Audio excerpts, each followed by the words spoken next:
The call comes in just after midnight. The man on the line sounds scared, but he's still trying to stay calm. He's choosing his words carefully. The dispatcher keeps asking questions, trying to make sense of what he's saying. Then something changes. His voice shifts. He stops mid-sentence. There's a sound. Not loud, not clear, just enough to make everything feel wrong. And then, the line goes dead. Police arrive within minutes. There's no phone, no caller, no sign that anyone was ever there. Today, in this video, we slow everything down. We listen to the call. We follow the timeline. We piece together what was missed to understand what actually happened that night. Because whatever happened didn't start after the call ended. It started in the silence that followed. It's just after midnight when the call hits the system. The room is quiet except for the low hum of monitors and the occasional radio chatter drifting in from another desk. The dispatcher has answered hundreds of calls tonight already. Domestic arguments, drunk drivers, noise complaints, the usual rhythm of a city that never fully sleeps. This call feels different the moment the voice comes through. The man on the other end isn't yelling. He isn't crying. He sounds controlled, but there's tension under every word, like he's holding something back. His breathing is steady, but not relaxed. The kind of steady that comes from forcing yourself to stay calm when your instincts are telling you to run. He gives his name, or at least part of it. The audio later makes it hard to tell. The connection isn't perfect. The dispatcher asks him to repeat himself. He does, but quieter this time. He says he needs help. Not urgently, not dramatically, just help. The dispatcher asks where he's calling from. He hesitates. There's a pause long enough to feel awkward. Then he gives a location that sounds specific but somehow vague at the same time.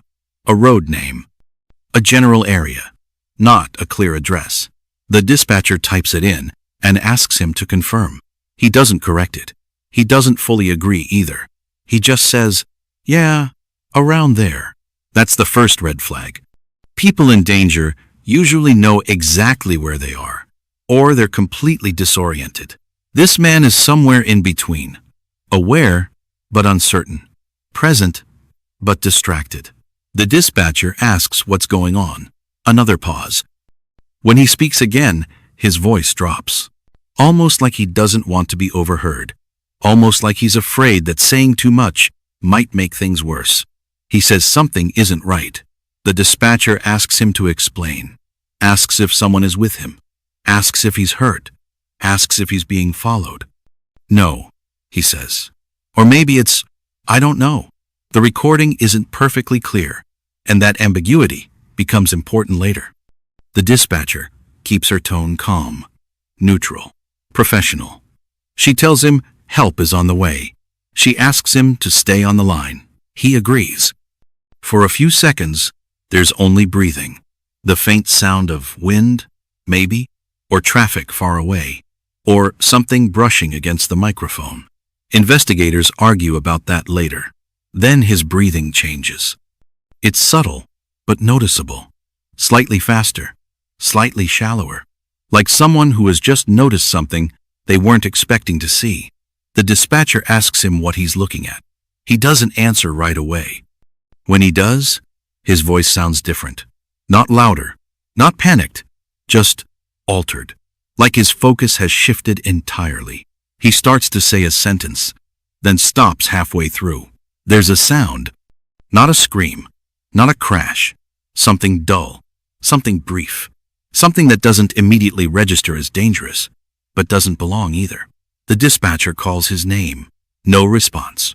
She asks if he's still there. The line stays open. Static hums quietly. There's movement. Or maybe it's just interference.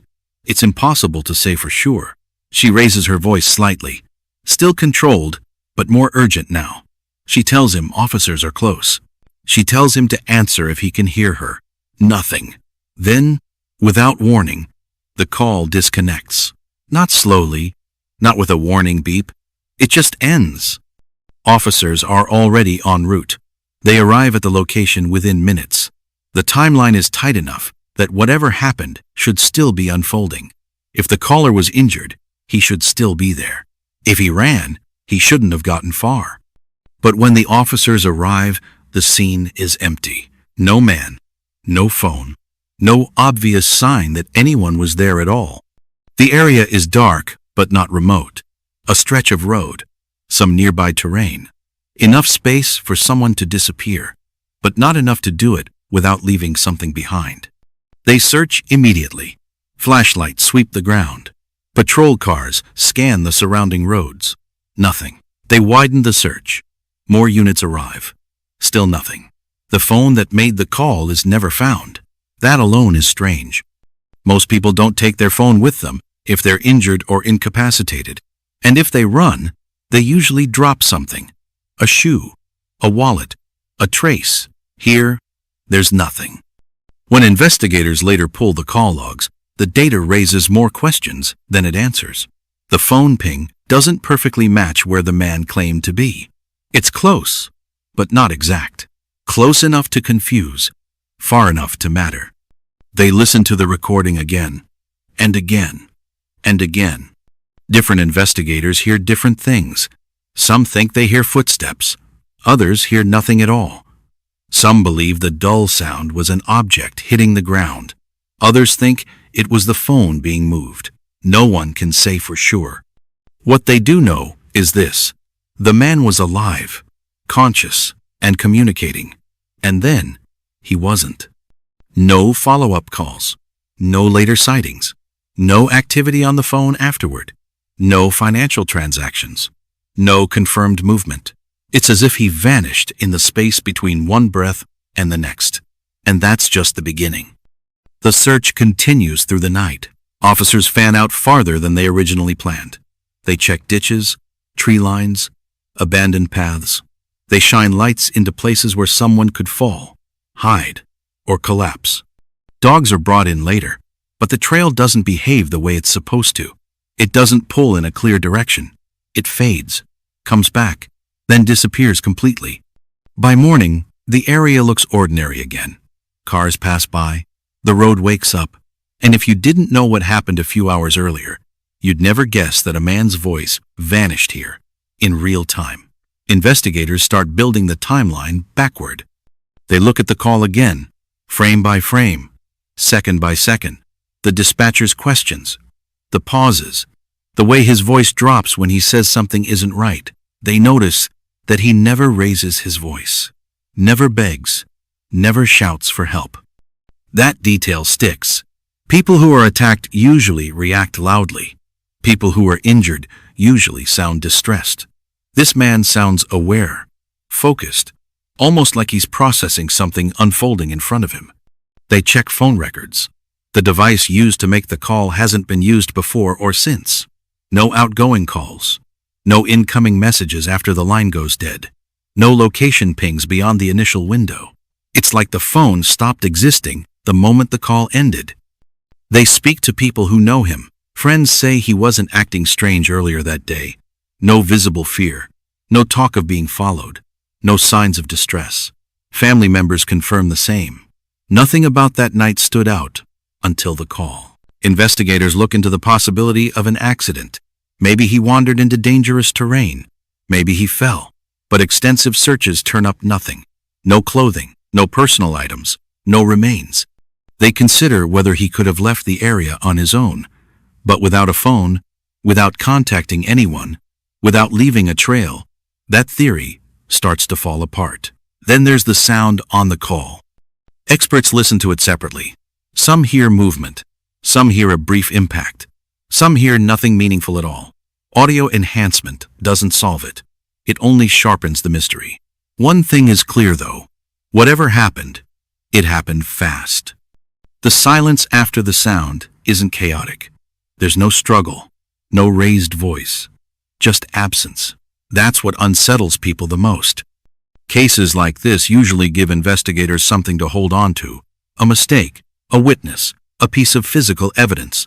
Here, everything feels incomplete, like someone hit pause on reality. Theories start circulating quietly. Some believe he encountered another person and didn't realize the danger until it was too late. Others think he saw something that made him stop mid-sentence, something unexpected enough to pull his attention away completely. There's also the possibility that fear itself played a role, that whatever he sensed triggered a decision that led him somewhere no one thought to look. But every theory runs into the same wall. No proof, no confirmation, no final moment anyone can point to and say, that's where it happened.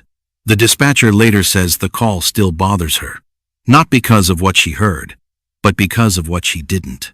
No clear emergency, no clear threat, just a man reaching out and then slipping away. Years pass.